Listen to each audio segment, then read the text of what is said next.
Kumusta sa inyong lahat?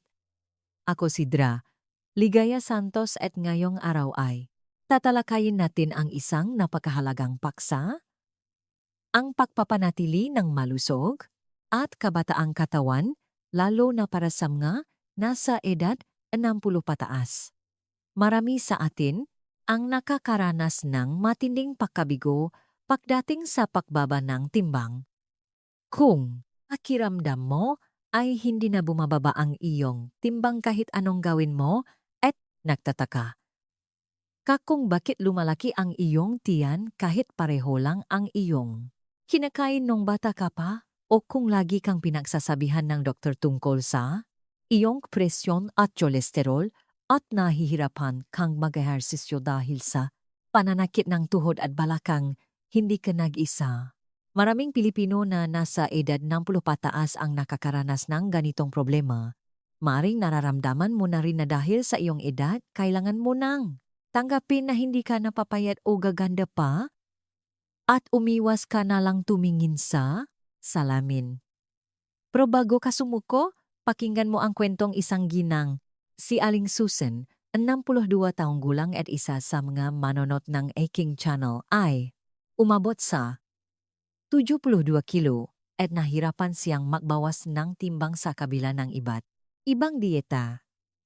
Ngunit, sa pamamagitan lamang ng pagsasama ng tatlong simpleng, sangkap sa kanyang pang-araw-araw na pamumuhay, nagawa niyang bumaba ng 14 kilo.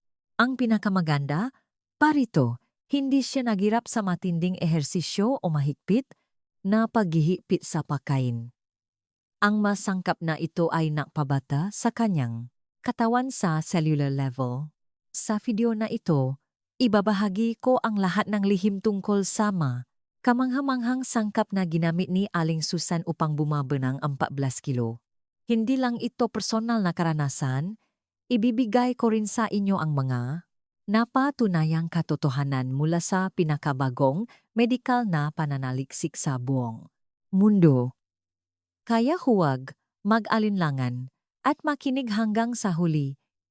Tinitiyak ko na ang panunod ng videong ito ay magiging isang mahalagang oras na magpapabago ng malaki sa iyong buhay. Ang Aking Channel ay nag-aral ng higit sa 500 pinakabagong medikal na pag-aral, taon-taon at masusing sinasaliksik ang mga kaalaman kung paano mapapahaba ang healthy lifespan ng mga nasa edad 60 pataas nang hindi gumagastos ng malaki. Nagbabahagi rin kami ng kaalaman tungkol sa pagkain at kalusugan upang ang mga nasa edad 60 pataas ay manatiling bata at masigla. Para hindi mo makalimutan ang video na ito at hindi mo mapalampas ang aming mabagong impormasyon, mag-subscribe na sa aking channel ngayon. Mayroon ka bang ugali na iwasan ang pagkain ng karne at kumain lamang ng magagulay para sa iyong kalusugan? O kaya naman, ay mahigpit mong iniwasan ang matatamis para pumayat? Kung sinusubukan mong makrestriktibong dieta o sugdulang pagpigil sa pagkain, itigil mo na ang pag-iisip na iyan ngayon. Huwag kang maniwala sa maling impormasyon. Bakit hindi natin dapat sundin ang mangganong klase na dieta o sugdulang pagpipigil sa pagkain? Mayroong nakakatakot na katotohanang medikal na nakatago sa likod nito. Madalas nating naririnig sa telebisyon at magazine na dapat iwasan ng mga nakatatanda ang matatabang pagkain at kumain ng mas malusog. Ang ating malusog na katawan ay nabubuo mula sa ating pang-araw-araw na kinakain. Kung iwasan natin ang karne at puro gulay lang ang ating kakainin para na rin nating inaalis ang mahahalagang sangkap na sumusuporta sa ating katawan. Sa totoo lang, hindi ito makatwiran. Maaring bumaba ang iyong timbang sa panandalian, ngunit ano ang mangyayari pagkatapos? Ang katawan na nawalan ng mahalagang nutrisyon tulad ng protina ay sisimulang sirain ang mga kalamnan upang protektahan ang sarili. Bilang resulta, ito ay maaring magresulta sa isang kondisyon na tinatawag na sarcopenia, kung saan lubos na nababawasan ang kalamnan, o frailty, kung saan humihina ang katawan at isip. Ito ay nagiging sanhi ng hindi na mababalik na pinsala, lalo na sa mga sensitibong katawan ng mga sa edad 60 pataas, ito ay nagdudulot ng nakamamatay na pinsala. Sa katunayan, ang marespetadong guidelines tulad ng mula sa Philippine Society of Geriatric Medicine ay mahigpit na nagbabala na ang matinding pagdadieta at pag-iwas sa kanan ng mga nakatatanda ay may panganib na paikliin ang buhay. Isang pag-aral na inilathala ng isang institusyong medical sa Amerika noong 2018 ay malinaw na nakapakita na ang kakulangan sa protina ay lubhang napapataas ng panganib ng pagbaba ng kalamnan at frailty. Wala talagang magic pill na makakapagpapayat sa iyo sa pamamagitan lamang ng hindi pagkain. Hindi ba oras na para ihinto ang paniniwala sa mamadaling kasinungalingan? Ang dapat nating gawin ay hindi pahirapan ang katawan at alisin ang nutrisyon nito. Ang mahalaga ay bigyan ang katawan ng sapat na nutrisyon, dahan-dahang ayusin ito. At bumuo ang pundasyon upang masunok ang taba sa sarili nitong kakayahan. Ngayon, bakit bigla tayong tumataba sa edad 60 at lumalala ang numero nga? Presyon ng dugo at kolesterol? Pag-isipan natin ang tanong na ito. Maringing, sasabihin ngang ilan na ito ay dahil sa pagtanda at pagbabangang aktibidad. Totoo, ang kakulangan sa ehersisyo ay isang malaking dahilan. Ngunit mayroong isang mas malalim at mas mahalagang dahilan na nakatago sa kaibuturan ng iyong katawan. Hindi ito ang kakulangan sa ehersisyo mismo, kundi ang pagbaba ng basic metabolic rate na nangyayari kapag hindi gumagalaw ang katawan at ang matinding pagbabangang female hormones na dumarating ka sa mga edad ang tunay na dahilan. Isipin mo, gaano man kaganda ang isang kalan? Kung mahina ang apoy, kahit anong kahoy ang ilagay mo, hindi ito masusuno ng mayos at magiging abulang? Ganon din ang katawan ng tao? Ang iyong katawan ay likas na may kakayahang sunugin ng lubusan ang kinakain bilang enerhiya.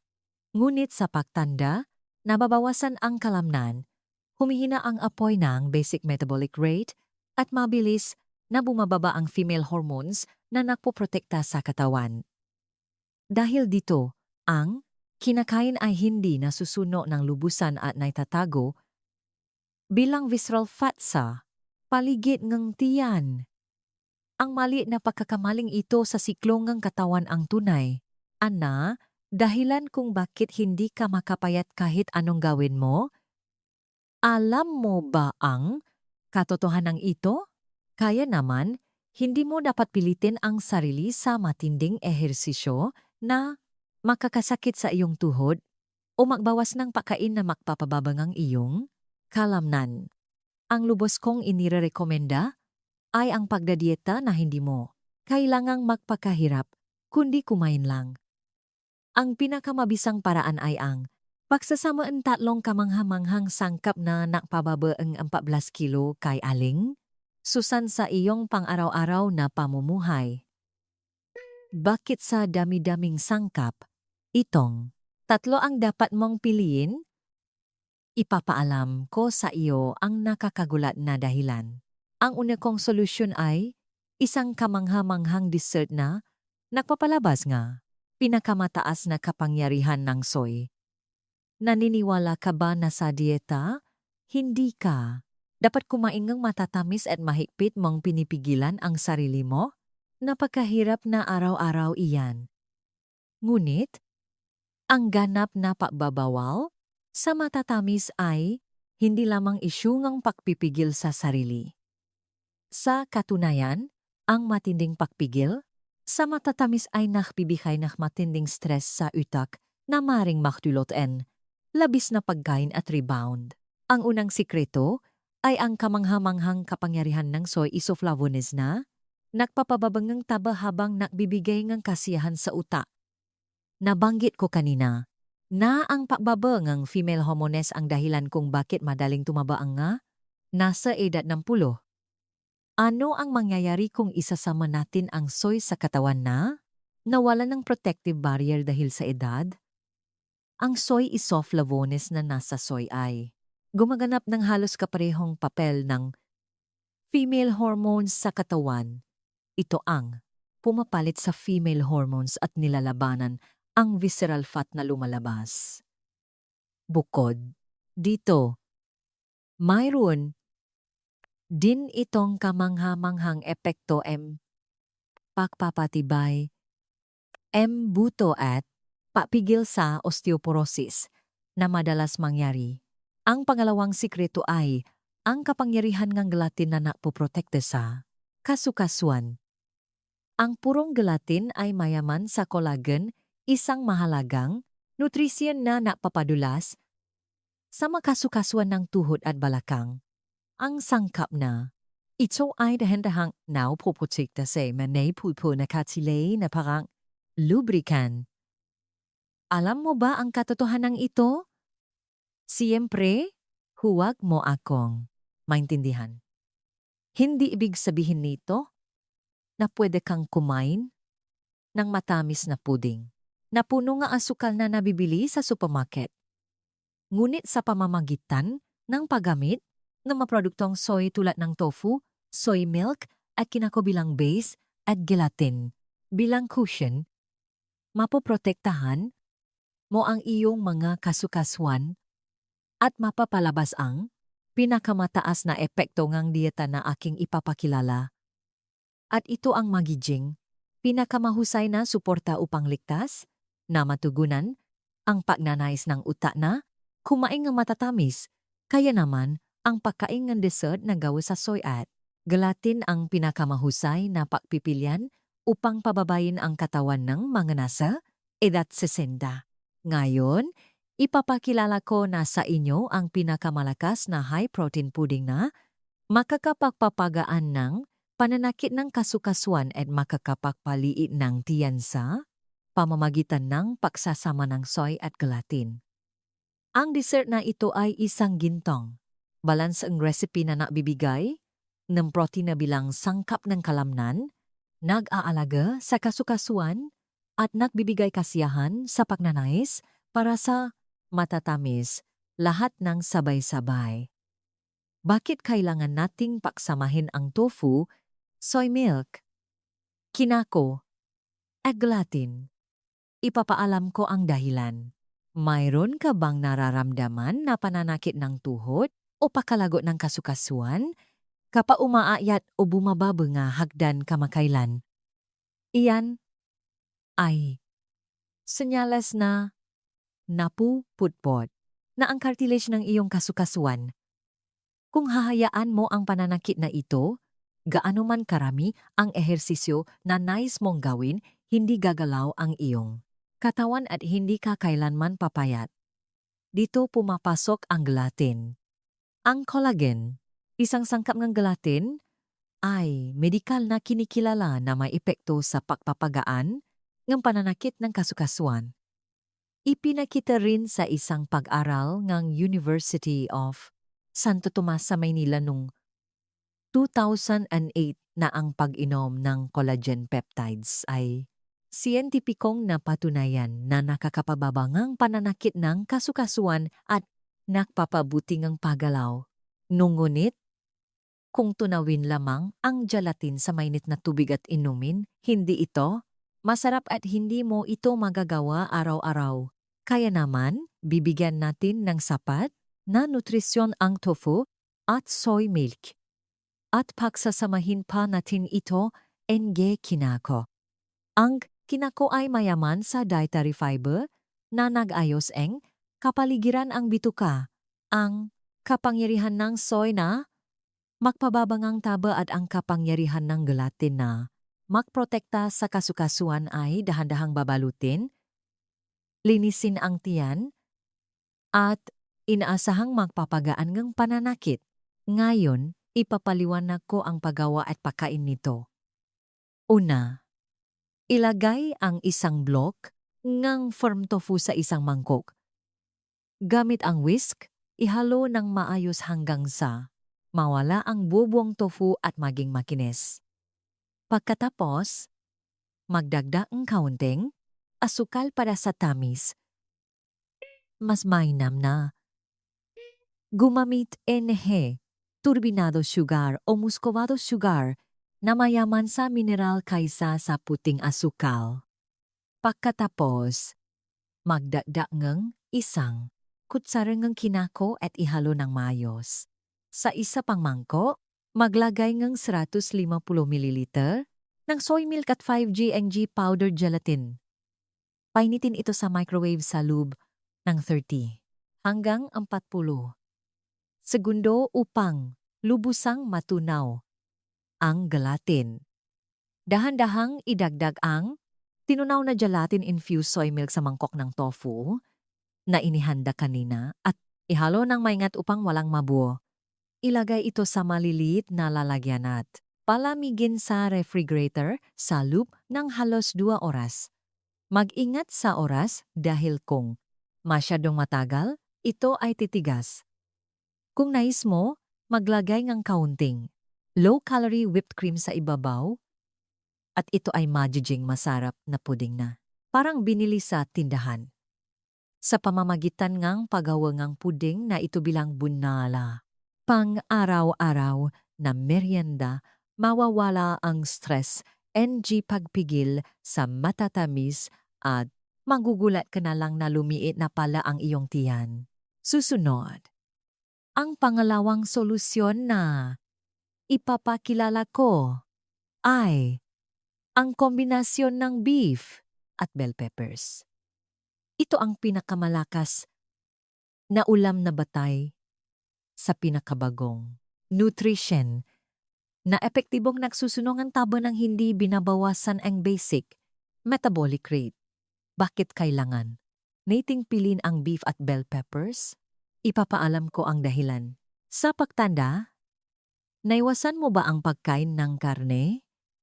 Iniisip na ito ay nakakataba at kumakain lamang ang isda at gulay? Napakabuti ang pagkain ng maraming gulay, ngunit hindi sapat iyon para sa katawan upang makasunog ng enerhiya. Upang mapigilan ang pagbabaeng metabolismo, ang pinakamabisang sangkap ay ang karneeng baka, lalo na ang lean beef. Ang karneng baka ay mayaman sa isang espesyal na sangkap na tinatawa na L-carnitine na nadadala ng taba sa mitokondriya, ang incinerator ng mga selula. Isang pag-aral ng Philippine Academy of Science and Technology noong 2004 ay siyentipikong napakita na ang L-carnitine ay gumaganap ng napakahalagang papel sa pagtulong sa metabolismo na bumababa sa pagtanda at sa pagsusunog ng taba. Ngunit, kung kakainin lamang ang maraming karne, makukulang sa bitamina at hindi epektibong masusunog ang taba. Dito pumapasok ang bell peppers na mayaman sa bitamina C. Ang bell peppers ay hindi lamang mayaman sa bitamina C, kundi pati na rin sa dietary fiber na nakakatulong sa pagdumi. Ang kamanghamanghang fat-burning component, NG beef ay sinusuportahan, NG vitamina C, NG bell peppers, at ang dietary fiber ay lumilikha ang daanan para sa paglabas ang dumi sa katawan. Ang pinaksamang epekto ng dalawang ito ay magpapabago sa iyong katawan upang mas madaling masunok ang taba. Ngayon, anong ulam ang pinakamasarap at pinakamabisa para kainin ito? Ang pinakamabisa ay ang stir-fried beef with bell peppers. Napakadali ng paggawa. Nito, una, hiway ng manipis ang bell peppers. Maglagay ng konting langis sa kawali at igisa ng mabilis ang bell peppers. Kapag lumambot na ang bell peppers, ilagay ang lean beef at igisa ng makasama. Kapag bago na ang kulay ng karne, ilagay ang biniling ready-made sauce for stir-fry at ihalo ng mabuti. Maaari ka ring gumawa ng sarili mong pampalasa, ngunit kung gagamitin ang biniling sauce, makakagawa kang isang magandang pangunahing ulam sa loob lamang 5 minuto. Sa pamamagitan ng pagsasama nito sa iyong pang-araw-araw na ulam, mawawala ang pakiramdam ng pagkakasala sa pagkain ng karne, tataas ang iyong basic metabolic rate at makakaroon kang katawan na kusang nasusuno na taba. Itapon mo na ang lumang paniniwala na nakakataba ang karne simula ngayon. Sa huli, ang pangatlong solusyon na ipapakilala ko ay ang kombinasyon ng pipino at kimchi. Ito ay isang magic detox side dish na hindi ginagamitan ng apoy na nakakapagtangkal na matinding pamamaha, nakakapagpababa na alta presyon at nag-ayos ng autonomic nervous system. Bakit gagamitin ang pipino at kimchi? Ipapaalam ko ang dahilan sa iyong pang-araw-araw na pagkain. Naramdaman mo na ba na puro kalorya lang ang iyong iniisip at nakakalimutan mo ang tunay na mahalaga? Maraming tao ang naniniwala na ang dieta ay tungkol sa pagbibilang ng kalorya. Ngunit, para sa katawan ng nasa edad 60, mayroong mas mahalaga kaysa sa pagbabawas ng kalorya. Ito ay ang pagpapataas ng kakayahan ng katawan na ilabas ang labis na asin at dumi mula sa katawan. Ang pipino ang malakas na sumusuporta sa kakayahang ito. Ito ay isang pamilyar na gulay na laging nasa tindahan ng gulay sa supermarket.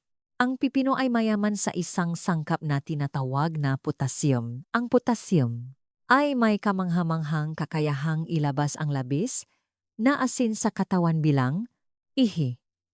Ang mga guidelines ng World Health Organization, WHO, at isang respetadong medical na journal sa United Kingdom noong 2013 ay mahigpit na inirekomenda na ang sapat na pag-inom ng potassium ay napakahalaga upang mapababa ang presyon ng dugo nga matatanda at maiwasan ang sakit sa puso at mga daluyan ng dugo.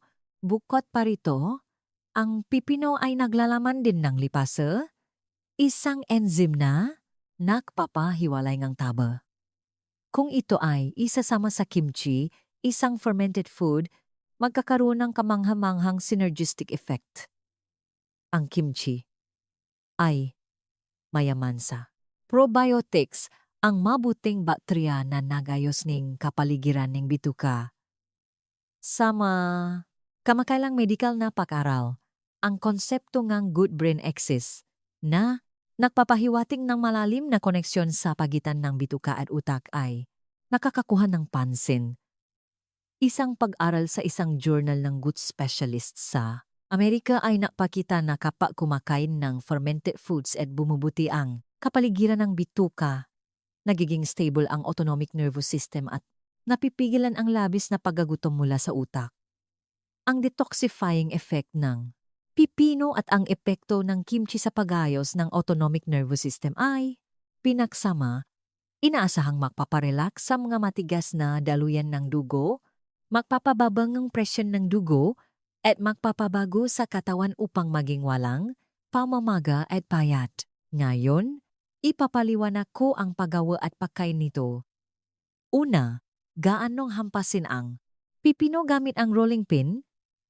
Pagkatapos ay punitin ng kamay sa kasing laki ng kagat. Ang paghampas at pagpunit ay nakakatulong upang mas madaling sumipsip ang lasa. Ilagay ito sa isang mangkok. Pagkatapos, ilagay ang gusto mong daming kimchi. Kung hindi ka mahilig sa maanghang, bawasan mo lang ang kaunti. Pagkatapos, buhusan ng kaunting sesame oil. Sa huli, maglagay ng kaunting toyo at ihalo ng mayos. Sa ganung kadali lang makakagawa ka ng pinakamalakas na detox side dish nang hindi ginagamitan ng apoy o kutsilyo.